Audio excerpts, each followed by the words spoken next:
What's going on, B1 High School? I hope you guys are excited for another week of gatherings. And we have someone here who needs no introduction. I hope you all know who she is by now.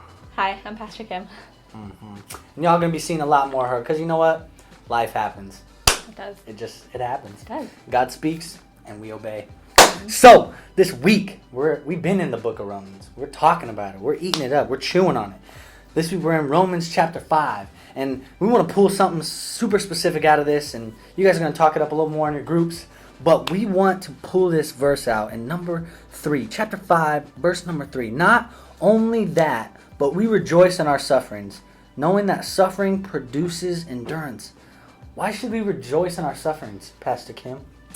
What does that look like? I know it's such a weird topic because, you're suffering. Why would you rejoice? Why would you find joy in those things? And the Bible talks about this so often, but I love it because the Bible does talk about it enough to where it speaks to itself. Mm-hmm. So in James chapter 1, we find James writing to a body of believers, and this is what he says. I love it. He says, "Count it all joy, my brothers, when you meet trials of various kinds, for you know that the testing of your faith produces steadfastness, patience, endurance," whatever you want to call it.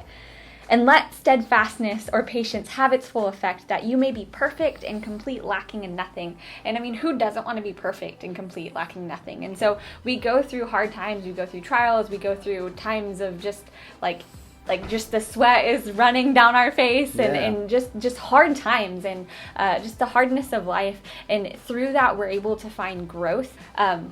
So I have plants all over my office, and I love looking at plants when it comes to growth because whenever you're wanting to start a garden or start planting, you got to do the hard work of taking out the soil, putting in new soil. You gotta plant the seed, and then you gotta water it, and you gotta watch it, and you gotta water it, and you gotta watch it. You gotta make sure it's fertilized and all this stuff. And there's a lot of hard work going into it, but out of the hard work, you get this beautiful growth, and it's totally worth it after it's grown and they're beautiful and they're growing and they're green or whatever color of plants they may be. And I think often people want the beauty of life without going through the hard stuff of life. And it's oh no, I feel like we enjoy the better parts of life when we go through those hard times, when we go through the tough situations, when we go through the breakup, when we go through the divorce, when we go through whatever it may be, the loss of a parent or the loss of a loved one. We grow out of that, and we get new stories out of that. And I love it too because the Bible just continues to speak to the subject. And Paul is talking in Colossians, and he says that we're comforted in our own iniquities by God so that we're able to comfort others. And so it's through our sufferings that we're made to have endurance. And it's the same thing as if you're working out, you have to go it's no pain, no gain. Exactly. Right? You got to go through the pain. That. You got to go hard. And when you do, that's when you get better and better and better. It's the same thing when it comes to our walk with Christ, that we got to go through hard times. We got to go through places in our life where we're going to have endurance, where it's going to seem like God's not talking to you, where it's going to seem like it's dry, where it's going to seem like the world's falling apart. But when we have the endurance to go through that, when we push through and believe in God and trust in Him, it strengthens our faith and it strengthens our relationship with Him and those around us as well.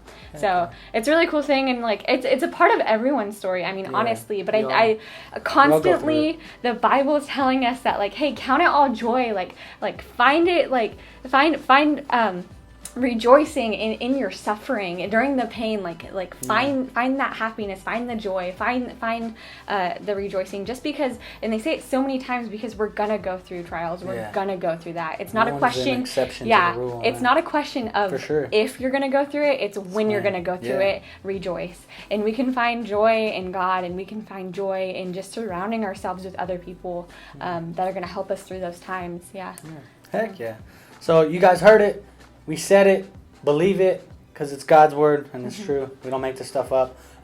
Be transparent in your guys' groups, in your gatherings. We want this to be a time where you guys can come together and you can be real. Talk about your situations. Talk about what you're going through. This is one of the places where you can grow the most. Someone's giving me a call right now because I got gotta minister to people. I gotta make sure they're all right. So Yeah. Wait, can I add one more thing You too? And about being vulnerable in your group right now, life is done way better when you do it with other people. And so if you're in the middle of like a time where you're suffering, just life is crappy sometimes. I don't know if I can say that, but life is crappy sometimes. It sucks sometimes. And but when you invite other people into your story, into those situations, they're so much easier because you're not carrying the burden by yourself. And so and it'll be easier to find joy in that in the middle of it. So. For sure. Well, we love you guys, and we hope you have a great time. We'll see you next week.